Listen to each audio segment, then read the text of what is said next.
7th class आपका chapter Anne finds a home. तो मैं शायद इसका भूल गई थी सेकंड पार्ट बनाना। फर्स्ट पार्ट तो मैंने बना दिया, मैंने स्टोरी पूरी पढ़ ली, उसके बाद मैं भूल गई बनाना।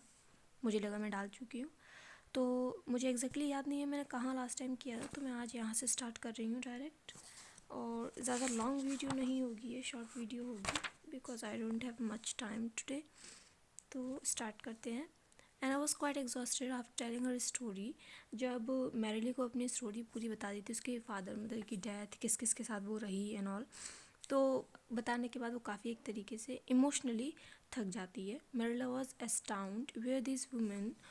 तो मेरिला वो जो है वो थोड़ी आश्चर्यचकित रह जाती है और पूछती है कि वर दिस वुमेंस, की ये जो वुमेंस जिनके साथ तुम रही, Mrs Thomas and Mrs Hammond kind to you. जो मिसेस थॉमस थी और मिसेस हेमन जो थी, क्या वो तुम्हारे साथ अच्छा व्यवहार करती थी? She asked gingerly. वो थोड़ा हिचकिचाते हुए पूछती हैं। Well said Anne. एनी कहती है वैसे तो thinking of how to be truthful and yet not sound as if she mean to complain. मतलब एनी ये कोशिश करती है कि सच भी बता दे और ऐसा भी ना लगे कि हम उनको ताना मार रहे हैं, ठीक है ना। तो I'm sure they mean to be as kind and as good as possible, she said. वो कहती है कि मुझे यकीन है कि वो जितना भी अच्छा मेरे साथ व्यवहार कर सकती थी उन्होंने किया। But with all those children to manage, लेकिन उनके पास इतने सारे बच्चे थे, एंड सो लिटिल मनी, और उनके पास पैसे भी बहुत कम थे, to do it with, it wasn't easy for them. तो मेरा भी ख्याल रखना एक तरीके से उनके लिए बहुत मुश्किल था। But there no use crying over split milk. लेकिन अब जो कुछ हो चुका है उसके ऊपर रोने से कोई फ़ायदा नहीं है। Marilla went on and school, were you sent to school. Marilla आगे पूछती है और स्कूल, क्या तुम्हें स्कूल कभी भेजा गया, तुम कभी स्कूल गई?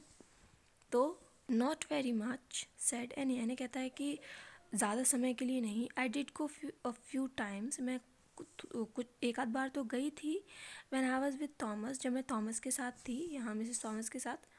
बट विद द हैमंड्स, लेकिन जब मैं हैमंड्स के घर पे पहुँची, there were just too many children. तो वहाँ पे बहुत सारे बच्चे थे टू टेक केयर ऑफ, ख्याल रखने के लिए। Then again at the orphanage I learn to read and write quite well. लेकिन फिर ठीक है, मैंने जब ऑर्फनेज में मैं रही, जब मैं अनाथालय में रही, तो मैंने थोड़ा बहुत वहाँ पे लिखना पढ़ना सीखा। Poetry really wants the cockles of my heart.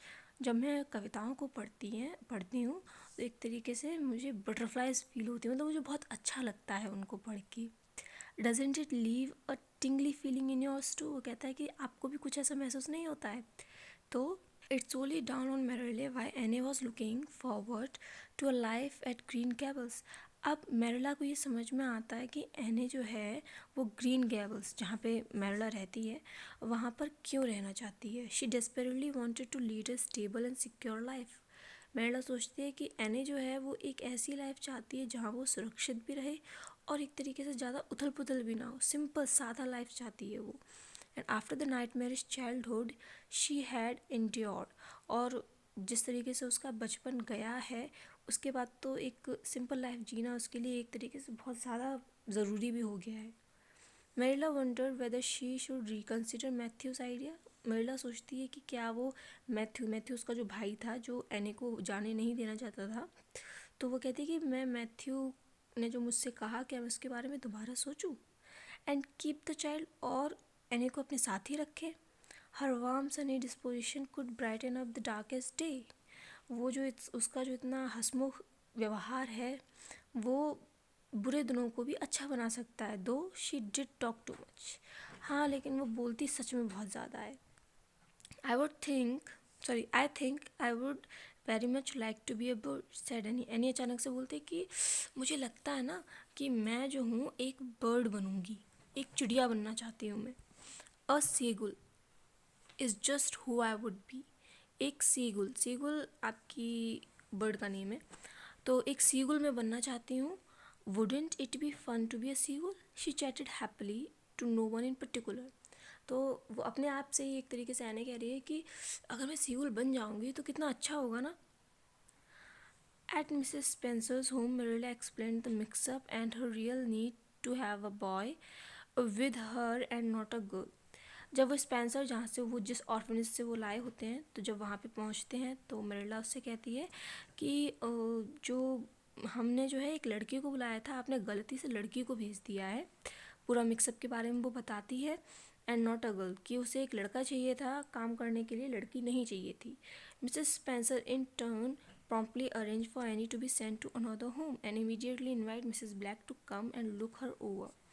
तो जो मिसेस स्पेंसर हैं, जो ऑर्फनेज वहाँ पे चलाती हैं, वो तुरंत जो है एना को दूसरे घर भेजने का इंतज़ाम कर देती हैं और मिसेस ब्लैक से कहती हैं कि आप आके जिससे भी आपको लेके जाना आप देख लें। Mrs Black eyed Annie up and down, doesn't look like you have much strength but we will see about that, do you work hard? Anna nodded despondently. तो मिसेस ब्लैक मतलब मैरिली जो है एना को ऊपर नीचे देखती हैं और कहती हैं कि वैसे तो तुम ज़्यादा ताकतवर तो नहीं लगती हो, तो इतना तुम कहो कि काम वाम कर लो, इतना ताकतवर तो नहीं लगती हो, but we will see about it, लेकिन चलो हम कोई बात नहीं, उसको हम देख लेंगे। Do you work hard? क्या तुम मेहनत से काम करती हो? एना नोडेड डेस्परेटली। एना जो है काफ़ी अच्छी इंथुजियास्टिकली आप कह सकते हैं, बहुत एनर्जी के साथ अपना सर हिलाती है कि हाँ हाँ कर सकते हैं। ठीक है, तो नेक्स्ट टाइम मैं आपकी रीडिंग यहाँ से स्टार्ट कर रहा हूँगी। ओके।